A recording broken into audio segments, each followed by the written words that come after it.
অনেক বছর আগের কথা, যখন পৃথিবী আধুনিক হয়নি। এরকম সময়ে থাকাকালীন একজন লোক সন্দেশ একটা গরুর গাড়িতে বসে নিজের গাঁও মন্দ্রাচল যাচ্ছিল। তার হাতে একটা চিঠি ছিল, যেটা সে পড়ছিল। সন্দেশ, তুমি বাবা হয়েছ।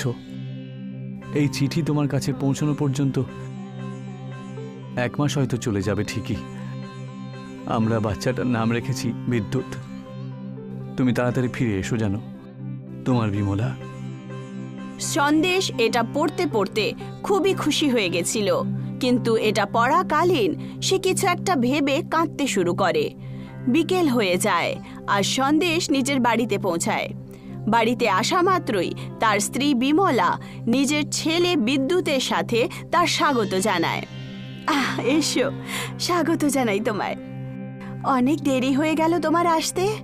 আমি তো কত ভয় পেয়ে গেছিলাম, আর তুমিও এখানে ছিলে না।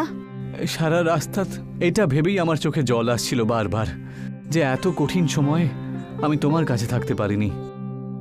যদি এরকম কোনো একটা জিনিস থাকতো যেটা আমাদেরকে কথা বলিয়ে দিত গো। তোমার সুখ দুঃখে তোমার পাশে থাকতে পারিনি, আর যখন এলাম এত দিনের পরে এলাম। এইটুকু বলা মাত্রই সন্দেশের চোখে জল চলে আসে। আরে তুমি কেঁদো না, এতে তোমার কোনো দোষ নেই। আরে এটা তো এমনি কোনো ব্যাপার না। এই বিষয়ে আমি অবশ্যই কিছু করব। আমি এমন কিছু তৈরি করব যেটা আমাদের সাথে তাড়াতাড়ি কথা বলাতে পারে। হ্যাঁ, তুমি নিশ্চয়ই কিছু বানাবে। আমার ভরসা আছে তোমার ওপর। রাত কেটে যায় আর পরের দিন গ্রামের কিছু গাছের কাছে সন্দেশ একটা চিত্র বানাচ্ছিল। সন্দেশকে ব্যস্ত দেখে একজন সাধু বাবা সন্দেশের কাছে আসেন। এই বুয়ে কি চিত্র তৈরি করছো তুমি বাবা? সন্দেশ ওই সাধু বাবাকে লাকড়ি দিয়ে বানানো একটা ছোট্ট চিত্র দেখায়। আমি একটা যন্ত্র বানানোর চেষ্টা করছি আর কি, এই বিশেষ গাছগুলো দিয়ে, যাতে আমরা অনেক দূরে থাকলে পরেও একে অপরের সাথে কথা বলতে পারি, সেই জন্য। আরে বাহ, কিন্তু এটাকে তৈরি করবে কিভাবে? এই গাছ থেকে যে উত্তেজনার সঞ্চালন আর সঞ্চার করা হয় তা দিয়েই। কিন্তু এই গাছের উত্তেজনা বোঝা আর মাপার শক্তির ব্যবহার তুমি এই যন্ত্রের মধ্যে কি করে করবে? এই যে যন্ত্রের ছবিটা আমি আপনাকে দেখিয়েছি না, আমি সেরকমই একটা চৌম্বকের যন্ত্র তৈরি করে নেব। শুধু একটাই সমস্যা হলো যে এই যন্ত্রটা ওই আলাদা আলাদা উত্তেজনাগুলোকে বুঝবে কি করে। মন দিয়ে শোনো খোকা, হয়তো এটা থেকে তোমার উপায়টা কাজে আসবে, বুঝেছো? বাবা সন্দেশকে পুরো কথা বলে দেয়। সন্দেশ যেন তার উত্তর পেয়ে যায়। আপনাকে অসংখ্য ধন্যবাদ। আশীর্বাদ দিন বাবা, তোমার কল্যাণ হোক। সন্দেশ সঙ্গে সঙ্গে নিজের বন্ধু উধাওকে ডেকে পাঠায়। দুজনই গাছ কাটার জন্য গাছের দিকে এগিয়ে যায়। এই গাছটাকে কেটে আমরা একটা স্তম্ভ তৈরি করব, আর এরকম কিছু ছোট ছোট যন্ত্র তৈরি করতে হবে। সন্দেশ সেই চিত্রটাই নিজের বন্ধু উধাওকেও দেখায়, আর তার সাথেই তাকে সেই যন্ত্রের ব্যাপারে বলে দেয়। এ তো সত্যিই খুব কাজের যন্ত্র রে, কিন্তু এটা কাজ করবে কি করে? আরে অপেক্ষা কর, আগে এটা তৈরি তো হোক, তারপর বলবো তোকে। আচ্ছা আচ্ছা, ঠিক আছে ঠিক আছে। দুজনই গাছ কাটে, আর সেই গাছটা কেটে কিছুদিনের মধ্যেই সেই চিত্রের মতোই একটা লাকড়ির স্তম্ভ তৈরি করে দেয়। নাও ভাই, কাঠের স্তম্ভ তৈরি হয়ে গেছে। এবার ওই ছবিটার মতন চৌম্বকের যন্ত্র। এবার তাড়াতাড়ি বলো তো এটাকে কি করে ব্যবহার করবে? ভাই আরেকটু অপেক্ষা করো না তুমি, সে এক্ষুনি চলে আসবে। আবার কি আসতে চলেছে? তক্ষুনি ওখানে বিমলা চলে আসে। ব্যাস, তোমারই অপেক্ষা করছিলাম। এসো বিমলা। ক্ষমা করো আমাকে গো, বাবু ঘুমোচ্ছিলই না যে, তাই দেরি হয়ে গেল। এখন বলো না, কি দেখাতে চাইছিলে তুমি? এবার বলছি তোমায়, যখন আমরা দুজন এই যন্ত্র আর স্তম্ভটাকে একসাথে ছোঁবো, তখন এটা আমাদের উত্তেজনাকে চিনে নেবে, আর যখনই আমরা একসাথে কথা বলতে চাইবো বা ইচ্ছা হবে, আমাদের সাথে কথা বলিয়ে দেবে। কি সত্যি? হ্যাঁ হ্যাঁ, অবশ্যই সত্যি। নাও এবার এটা ব্যবহার করে দেখি তো একবার। বিমলা, সন্দেশ আর উধাও তিনজনই স্তম্ভটা ছুঁয়ে কিছুক্ষণ পর্যন্ত দাঁড়িয়ে থাকে, আর সেই লাকড়ির যন্ত্র দিয়ে আওয়াজ আসতে শুরু করে। হ্যাঁ, এর মধ্যে থেকে তো আওয়াজ আসছে। এর মানে এটাই যে এখন তোমার উত্তেজনা এই স্তম্ভ আর যন্ত্রটা চিনে নিয়েছে, বুঝলে? আচ্ছা, তাহলে বৌদি তুমি একটা কাজ করো না, তুমি এখন বাড়ি চলে যাও আর আমরা এখান থেকে কথা বলার চেষ্টা করি। বিমলা নিজের বাড়িতে চলে যায় আর সেই যন্ত্রটাকে দেখতেই শুরু করে। তক্ষুনি এই যে বিমলা, আমার কথা তুমি শুনতে পাচ্ছ?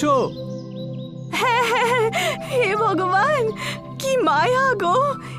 এই যন্ত্র তো সত্যিই বলতে পারে। সত্যি কি অদ্ভুত জিনিস বানিয়েছি আমি। গ্রামের অনেক সমস্যার সমাধান হয়ে যাবে এর থেকে। তিনজনই ওটা দেখে খুবই খুশি হয়ে ওঠে। কিছু মাস কেটে যায় আর সন্দেশ বাজারে আধুনিক যন্ত্রের একটা দোকান খুলে দেয়। এখন গ্রামে প্রায় প্রত্যেক ব্যক্তি এই যন্ত্রের ব্যবহার করছিল। সন্দেশ নিজের দোকানে বসেছিল, তক্ষুনি ওখানে উধাও চলে আসে। এই যে ভাই উদ্ধব, কি ভাবছো বলো তো? এরকম চিন্তিত লাগছে তোমাকে? আরে চিন্তাই নয় সন্দেশ দাদা, শুধু কিছু নিয়ে ভাবনা চিন্তা করছি। তাহলে সংকোচ করছো কেন? যা বলার বলতে চাও ফটাফট বলো। আসলে ব্যাপারটা হলো সন্দেশ, যে পাশের গ্রামের প্রধান আমার বাড়ি এসেছিলেন আর আমি ওনাকে এই যন্ত্রের ব্যাপারে সব বলে দিই, আর এখন সে তোমার কাছ থেকে এটা কিনতে চাইছে।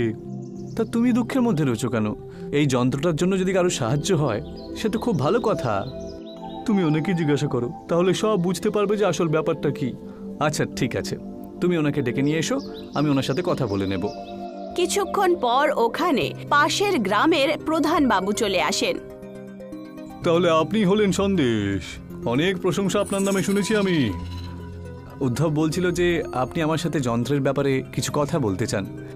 সোজা কথাটা তাহলে বলি, এই যন্ত্রটা তৈরি করার পদ্ধতি আমাকে বলে দাও। এটা দিয়ে আমরা অনেক পয়সা রোজগার করব। আর এই যে গাছটা তোমার গ্রামেই শুধু দেখা যায়, ওই জমিটা আমার সাথে ভাগ করে নাও, এর জন্য তোমাকে বহু পয়সা দেব আমি। প্রধানমশাই, আমাকে দুটো জিনিস বলুন। যদি সোনার দাম শূন্য হয়ে যায় বা এত বেশি হয়ে যায় যে 10টা গ্রামের সম্পদও পর্যাপ্ত না হয়, তাহলে এই দুই রকম অবস্থায় কি হবে? যখন দাম শূন্য হবে তখন সিন্ধুকের বদলে রাস্তায় পড়ে থাকবে, আর এত অধিক বেড়ে যায় তাহলে তোমাকে সারা দেশে কয়েকজনের কাছেই থাকবে, বুঝতে পারল? একদম ঠিক কথা। এখন এই যন্ত্রই হলো আমার কাছে আসল সোনা, যেটা আমি সবার কাছে পৌঁছে দিতে চাই। তাই এর মূল্য যে কত হবে আর তার ব্যবহার কি করে করতে হবে সেটা আমি আপনার হাতে কখনোই সঁপতে পারি না। তোমাদের কাছে এটা থাকাও একেবারে উচিত নয়। তুমি আমার সাথে যুক্ত হয়ে যাও, তোমার হাতে বহু মূল্যবান জিনিস তুমি পেয়েছো, আর এর জাদু তো ওই চমৎকারী গাছের জন্যই হচ্ছে। আর আমার প্রস্তাব যদি তুমি গ্রহণ না করো তাহলে তাই হোক। সন্দেশ প্রধানের কথায় আসলো না। তখন প্রধান ওখান থেকে রাগের চোটে চলে যান। যখন এমন কেউ কিছু খোঁজ খবর করে যা মানুষদেরকে অনেক বছর এগিয়ে দিতে পারে, তখন প্রগতির সাথে সাথে তার উপর কুনজরও পড়ে লোকজনের। তাহলে এখন আমরা কি করব? ইনি তো নিশ্চয়ই ওই গাছগুলোর সাথে কিছু ঝামেলা পাকানোর চেষ্টা করবে। হ্যাঁ, আমারও তাই মনে হয়। উদ্ধব, আমার একটা কথা শোনো, তুমি আজকে ওই স্তম্ভের উপর নজরদারি করবে। কিন্তু যদি সে গাছের উপরে চলে যায় ওটা কাটতে, তখন? হ্যাঁ, সেই জন্য আমি ওখানে দাঁড়িয়ে থাকবো। সে গাছের কাছেই যাক বা স্তম্ভের কাছেই যাক, সে যেখানেই যাবে আমরা একে অপরে যন্ত্রের সাথে সেটা বলতে পারি, তাই না? এটা তো আমি ভেবেই দেখিনি। ঠিক আছে, আমি রাত্রে হলেই নিজের জায়গায় পৌঁছে যাব। রাত হয়ে গেছিল আর তখন স্তম্ভের কাছে কেউ ছিল না। তক্ষুনি ওখানে সেই অন্য গ্রামের প্রধান কিছু একটা করছিল। উদ্ধব এই সব কিছু একটা গাছের পেছন থেকে লুকিয়ে লুকিয়ে দেখছিল। সে সঙ্গে সঙ্গে সন্দেশকে লাকড়ির যন্ত্রের সাহায্যে কথা বলতে শুরু করে। সন্দেশ, ও এখানে এসেছে স্তম্ভের কাছে, তাড়াতাড়ি এসো, না হলে স্তম্ভটাকে কাটতে শুরু করবে। হ্যাঁ হ্যাঁ, আমি এক্ষুনি চলে আসছি ভাই। প্রধান স্তম্ভের ওপরে কুড়াল যেইভাবেই চালায়, দুজন বন্ধু তাকে ধরে ফেলে আর একটা দড়ি দিয়ে তাকে বেঁধে ফেলে। আপনাকে আমি বারণ করেছিলাম যে আপনি যন্ত্র আর গ্রামের ব্যাপারে হস্তক্ষেপ করবেন না, কিন্তু তুমি এটা জানতে পারলে কি করে যে আমি এখানে আছি বা আমি এমন কিছু করতে চলেছি? এই যন্ত্রের সাহায্যেই আর আপনার কথা যা লোভে পরিপূর্ণ ছিল সেটা শোনার পরে এটার অনুমান করা তো খুব একটা কঠিন কাজ ছিল না। তাহলে এখন তুমি কি করবে? আমাকে এইভাবে বন্দি করে রেখে দেবে নাকি? যতদিন না আপনার গ্রামের লোক এখানে কেউ না আসে ততক্ষণ আপনি এখানেই বন্দি থাকবেন। কিন্তু আমি যখন এখান থেকে চলে যাব তখন আবার সেই চেষ্টাটাই করব।